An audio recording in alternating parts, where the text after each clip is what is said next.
Marta Tagle Martínez para presentar un proyecto de decreto por el que se reforma el artículo 122 constitucional y se deroga el artículo 15º transitorio del decreto en materia de la reforma política de la Ciudad de México del 29 de enero de 2016.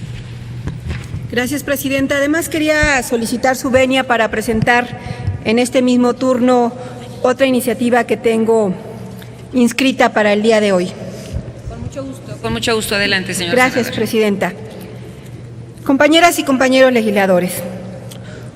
uno de los principales objetivos de la reforma política de la Ciudad de México, publicada el 29 de enero del presente año en el Diario Oficial de la Federación, fue la necesidad de garantizar los derechos políticos de la ciudadanía, o por lo menos así se planteó, armonizando en relación con los que garantizan para el resto de las entidades integrantes del Pacto Federal en lo concerniente a la organización de su régimen interno en la integración de sus órganos de representación y gobierno. En ese tenor, la presente iniciativa, que reforma la fracción tercera del artículo 122 de la Constitución Política de los Estados Unidos Mexicanos y deroga el 15º transitorio del decreto por el que se declaran reformadas y derogadas diversas disposiciones de la Constitución Política de los Estados Unidos Mexicanos en materia de la reforma política de la Ciudad de México, tiene por objetivo armonizar y hacer congruentes las disposiciones que en esta materia establece la fracción primera del artículo 116 y las que corresponden al artículo 122, fracción tercera. El artículo 116 constitucional señala en la fracción primera, segundo párrafo, que los gobernadores de los estados cuyo origen sea la elección popular, ordinaria o extraordinaria, en ningún caso y por ningún motivo podrán volver a ocupar ese cargo, ni aún con el carácter de interinos, provisionales, sustitutos o encargados del despacho. Y nunca podrán ser electos para el periodo inmediato el gobernador sustituto constitucional o el designado para concluir el periodo en caso de falta absoluta del constitucional, y el gobernador interino, provisional o el ciudadano que bajo cualquier denominación supla las faltas temporales del gobernador siempre que desempeñe el cargo los 2 últimos años del periodo.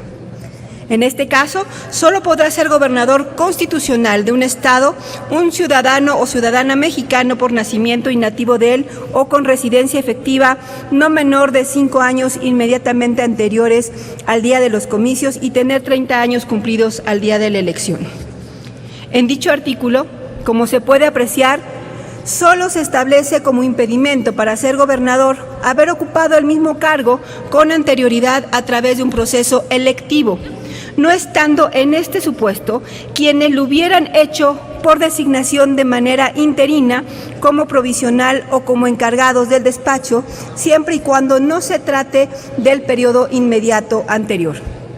Debido a que 29 de las constituciones de los estados tienen una armonización respecto al texto de este mismo artículo 116,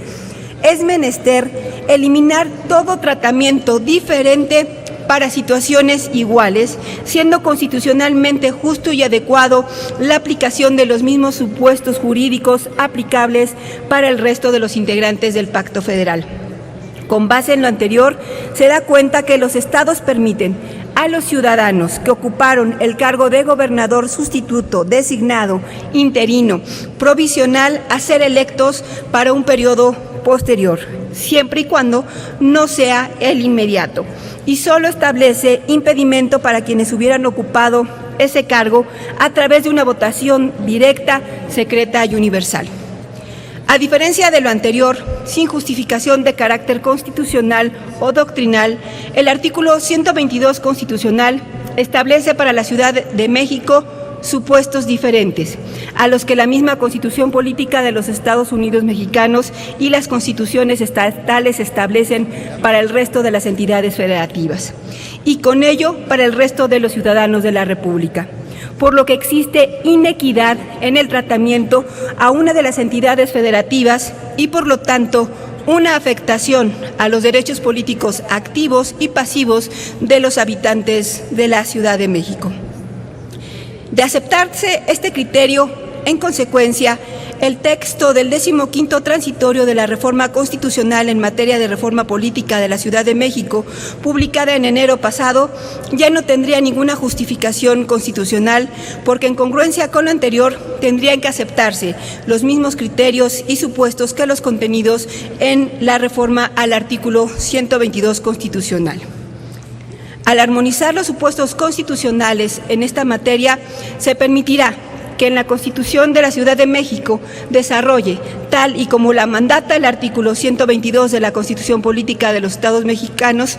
los requisitos que deberá reunir a quien aspire a ocupar la titularidad del Ejecutivo local en el marco de la autonomía que se le confiere a esta entidad federativa, pero incorporando la experiencia y la normatividad que el resto de las entidades federativas ha desarrollado en sus respectivas constituciones estatales. En suma, con esta iniciativa lo que se busca es quienes han ocupado o puedan ocupar en lo sucesivo el cargo de interino o provisional de jefes de gobierno de la Ciudad de México puedan volver a ser candidatos y postularse a ese cargo por mayoría, poniendo la condición de que no sea en un periodo inmediato a cuando ellos hayan ejercido ese cargo de manera interina o sustituta. Es lo que se le había conocido justamente como la cláusula Camacho, cuando se buscó limitar la posibilidad de que él accediera a ese cargo por la vía de elección popular, y que me parece a estas alturas anacrónica, y justamente se trata de generar los mismos derechos para todos los ciudadanos que habitamos en esta Ciudad de México. Por otra parte, quiero presentar a esta soberanía una iniciativa con proyecto de decreto que reforma la Ley Federal de Trabajo. De acuerdo a un estudio elaborado por la Organización para la Cooperación y Desarrollo Económicos, las y los mexicanos son quienes más horas trabajaron durante el 2015, al laborar 2.246 horas en todo el año, un aumento del 0.8% en comparación con el 2014. En tanto que en Alemania las personas pasan menos tiempo en oficinas al dedicar solo 1.360 horas por debajo del promedio de la OCDE. Esto significa que en México se trabajan 480 horas más, o el equivalente a 60 días de trabajo, con jornadas de 8 horas, más que el promedio de la OCDE, que es de 1.766 horas al año.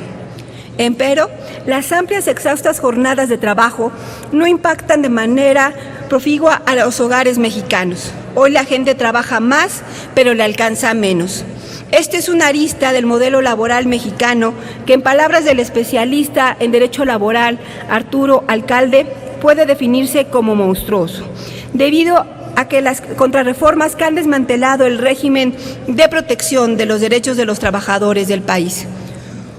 Uno de los fenómenos que en años recientes se ha visibilizado al interior de los centros de trabajo es el mobbing. En México, el mobbing es un tema que ha cobrado relevancia a partir de la década del siglo XXI. Las primeras obras escritas que lo toman como objeto de estudio aparecen en el año 2007, a través de investigaciones de corte antropológico.